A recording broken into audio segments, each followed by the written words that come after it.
Hi, everyone. I wanted to join you from, oh, I just messed that up, didn't I?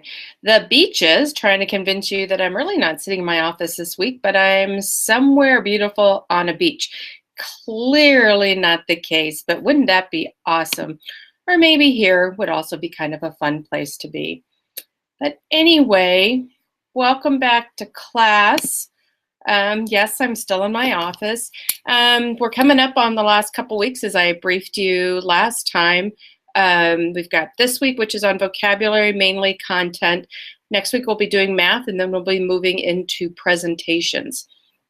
This week, I really saw, as I was putting together the assignment, a lot of crossover between the content that we covered in Archer's book on chapter 3, that was specific to designing lessons on vocabulary, and this week where it was also talking about vocabulary, but a little bit more focused on content. So I wanted to, I guess, de-emphasize the content a little bit, due to the fact that you guys are all in elementary schools and there's not as much content learning happening, but I really wanted to bring home more the focus on vocabulary because we use that so much in reading, and we teach multiple lessons in the vocabulary before we have kids reading. I see a lot of lessons with cards and teaching them those.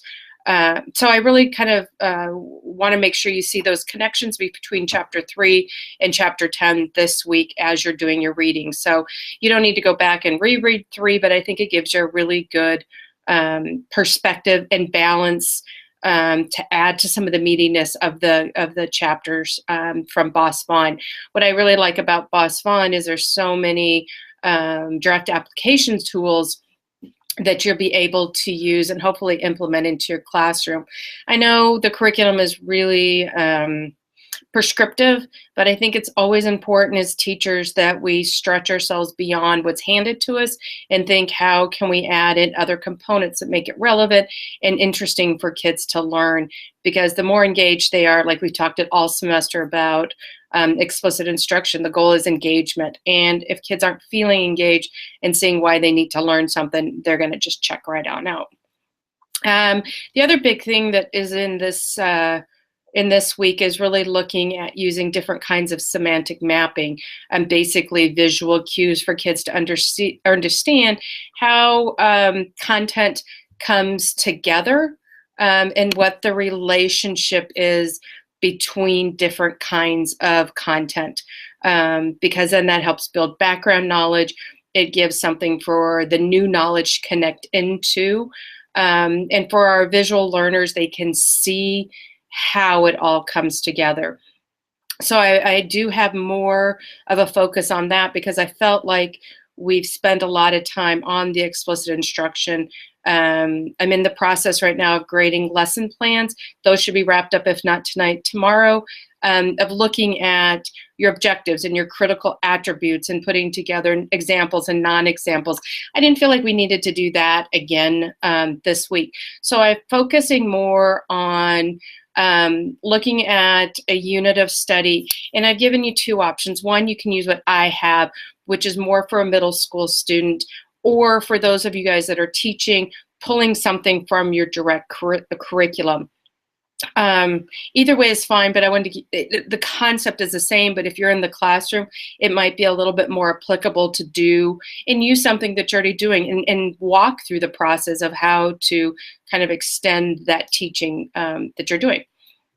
So either is fine. I've also given you the option of either writing it out, because I've read that some of you are mortified to actually have to do videotaping. And some of you really like to do and videotape yourself, either with your kids or just yourself teaching it. So either way is fine. I want to give you that flexibility to submit the assignment either way. But you're going to walk through, what's the most important vocabulary, what are activities that you're going to use to teach it, and then you're going to create some kind of visual display. Whether it's a graphic organizer, it's an advanced organizer, whatever you choose to use that can put that visual display together for the concept that you're teaching. So that's really the way that I went this week And so hopefully that will make some sense for what you're doing and how you can see, that's my goal, so you can see the direct application of what you do with this content into the classroom.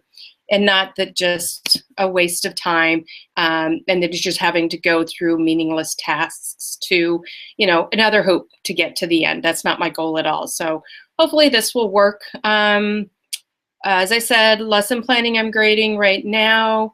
Scheduling assignment comes in next week, and then you'll work on your presentation. So we are winding down, and I'm trying to, look at the assignment length so it's balancing out with what you're needing to do for other assignments. So if things king up or you need to get a hold of me, you know where to find me. Shoot me an email.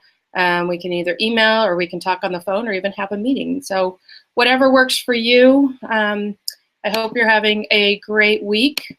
And while we can't all be in the beautiful mountains or on the beach, hopefully you're doing well and it's been a great week. So take care, and I'll have something posted next week. Bye.